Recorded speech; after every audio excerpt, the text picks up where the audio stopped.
1970 का दशक भारत और पाकिस्तान के बीच तनाव अपने चरम पर था। दोनों देशों की खुफिया एजेंसियां एक दूसरे पर नजर रख रही थीं। हर सीमा, हर सैन्य ठिकाना, हर गुप्त दस्तावेज, सब कुछ युद्ध की तैयारी जैसा था। लेकिन उसी समय एक ऐसा मिशन शुरू हुआ जिसके बारे में बहुत कम लोग जानते थे। एक ऐसा मिशन जिसमें एक भारतीय को दुश्मन के देश के अंदर जाकर उनके बीच ही जीना था, उनके जैसा बनकर। ये कहानी है एक ऐसे जासूस की जिसने अपने देश के लिए अपनी पहचान तक छोड़ दी।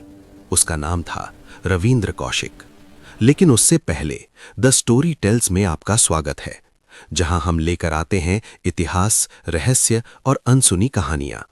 अगर आप द स्टोरी टेल्स चैनल को यूट्यूब पर देख रहे हैं तो चैनल को सब्सक्राइब जरूर करें, और अगर आप हमें फेसबुक पर देख रहे हैं तो पेज को फॉलो करना बिल्कुल ना भूलें। राजस्थान के श्रीगंगानगर का एक साधारण लड़का, एक ऐसा युवा जो पढ़ाई में अच्छा था और नाटकों में भी भाग लेता था। कहा जाता है कि एक नाटक के दौरान उसकी अभिनय क्षमता ने कुछ लोगों का ध्यान खींचा और वही पल उसकी जिंदगी बदलने वाला साबित हुआ। भारत की खुफिया एजेंसी ने उसकी प्रतिभा को पहचाना। उन्होंने देखा कि ये युवक केवल बहादुर ही नहीं बल्कि बेहद तेज दिमाग वाला भी है। धीरे धीरे उसे एक गुप्त मिशन के लिए तैयार किया जाने लगा। ऐसा मिशन जिसमें वापस लौटने की कोई गारंटी नहीं थी। उसे नई पहचान दी गई, नई भाषा सिखाई गई, नई संस्कृति सिखाई गई, यहां तक कि उसकी जिंदगी का हर छोटा बड़ा हिस्सा बदल दिया गया ताकि वो दुश्मन के देश में बिना शक के रह सके। कुछ सालों की कठिन ट्रेनिंग के बाद वो पाकिस्तान भेज दिया गया। अब वो वही युवक नहीं था जो राजस्थान की गलियों में बढ़ा हुआ था। अब वो एक नई पहचान के साथ जी रहा था।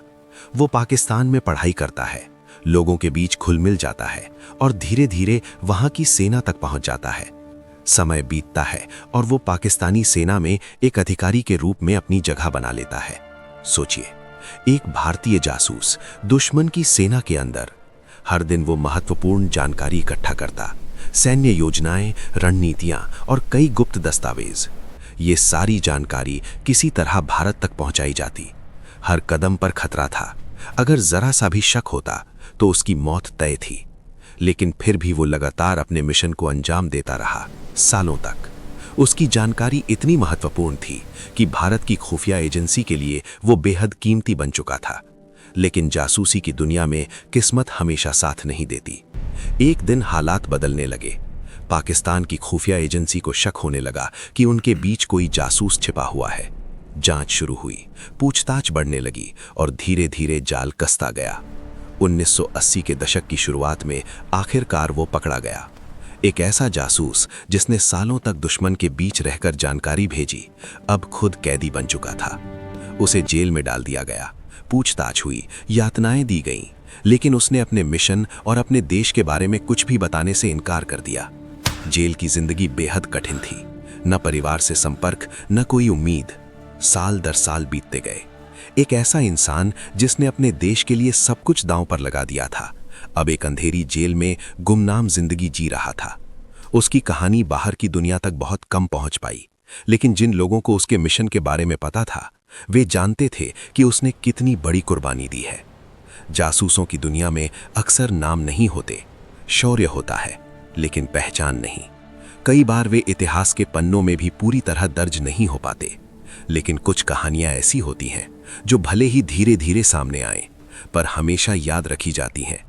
और ऐसी ही अनसुनी और रहस्यमयी कहानियां आप देख रहे हैं द स्टोरी टेल्स पर।